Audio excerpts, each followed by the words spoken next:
ಎಲ್ಲರಿಗೂ ಶರಣು ಶರಣಾರ್ಥಿ. ಶ್ರೀ ಮಲೆ ಮಹದೇಶ್ವರ ಸ್ವಾಮಿ ಏಳುಮಲೆ ಕೈಲಾಸದ ಒಡೆಯ ಅಪ್ಪಾಜಿ ಮುದ್ದು ಮಾದಪ್ಪನ ಪಾದಕ್ಕೊಂದ್ಸಲ ಉಗೇ ಅನ್ನಿ. ಉಗೇ ಉಗೇ ಉಗೇ ಮಹದೇಶ್ವರ. ಮಲೆ ಮಹದೇಶ್ವರ ಸ್ವಾಮಿ ಅಂದರೆ ಯಾರಿಗೆ ತಾನೇ ಗೊತ್ತಿಲ್ಲ. 77 ಮಲೆಗಳ ಒಡೆಯ ನಮ್ಮ ಅಪ್ಪಾಜಿ ಮುದ್ದು ಏಳುಮಲೆ ಮಾದಪ್ಪ ಕೋಟ್ಯಾಂತರ ಭಕ್ತರುಗಳ ಆರಾಧ್ಯ ದೈವ ಆಗಿರುವಂಥ ಮಲೆ ಮಹದೇಶ್ವರ ಸ್ವಾಮಿ ಬೆಟ್ಟಕ್ಕೆ ಮಳವಳ್ಳಿ ಮಂಟೇಶ ಸ್ವಾಮಿ ಬಸವಣ್ಣ ಆಗಮಿಸಿ ಆ ಚಿನ್ನದ ಕಂದಾಯದ ಮುಂದೆ ಪೂಜೆಯನ್ನು ಪಡೆಯುತ್ತಾ ಇದ್ದಾರೆ. ಅಲ್ಲಿ ನೆರೆದಿರುವಂಥ ಭಕ್ತರು ದೇವರ ಆಶೀರ್ವಾದ ಪಡೆದು ಪುನೀತರಾಗುತ್ತಿದ್ದಾರೆ.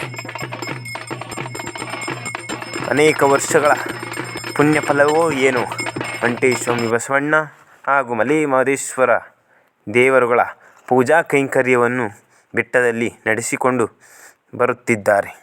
ಆ ಮಲೆ ಮಹದೇಶ್ವರ ಬೆಟ್ಟದಲ್ಲಿ ನಡೆದ ಪವಾಡವನ್ನು ನೀವು ನೋಡಲೇಬೇಕು. ಹಾಗೆ ಪೂರ್ತಿ ವಿಡಿಯೋವನ್ನು ವೀಕ್ಷಣೆ ಮಾಡಿ. ಇನ್ನು ಹೆಚ್ಚಿನ ವಿಡಿಯೋಗಳಿಗೆ ಯೂಟ್ಯೂಬ್ ಚಾನಲ್ ಶ್ರೀ ಮಂಟೇಶ ಸ್ವಾಮಿ ಮಠ ಮಳವಳ್ಳಿ ಯೂಟ್ಯೂಬ್ ಚಾನಲನ್ನು ಸಬ್ಸ್ಕ್ರೈಬ್ ಮಾಡಿ, ಬೇರೆಯವರಿಗೂ ಶೇರ್ ಮಾಡಿ, ಹಾಗೆ ಸಪೋರ್ಟ್ ಮಾಡಿ. ಎಷ್ಟೊಂದು ಜನ ಮಲೆ ಮಹದೇಶ್ವರ ಬೆಟ್ಟದಲ್ಲಿ ನೆರೆದಿದ್ದಾರೆ. ಸ್ವಾಮಿಯ ಆಶೀರ್ವಾದ ಪಡೆದು ಪುನೀತರಾಗುತ್ತಿದ್ದಾರೆ. ಶ್ರೀ ಧರೆಗೆ ದೊಡ್ಡವರ ಸಂಸ್ಥಾನ ಮಠ ಮಳವಳ್ಳಿ, ಪುರಸಭೆ ಮುಂಭಾಗ, ಟೌನ್, ಮಳವಳ್ಳಿ, ಮಂಡ್ಯ ಜಿಲ್ಲೆ.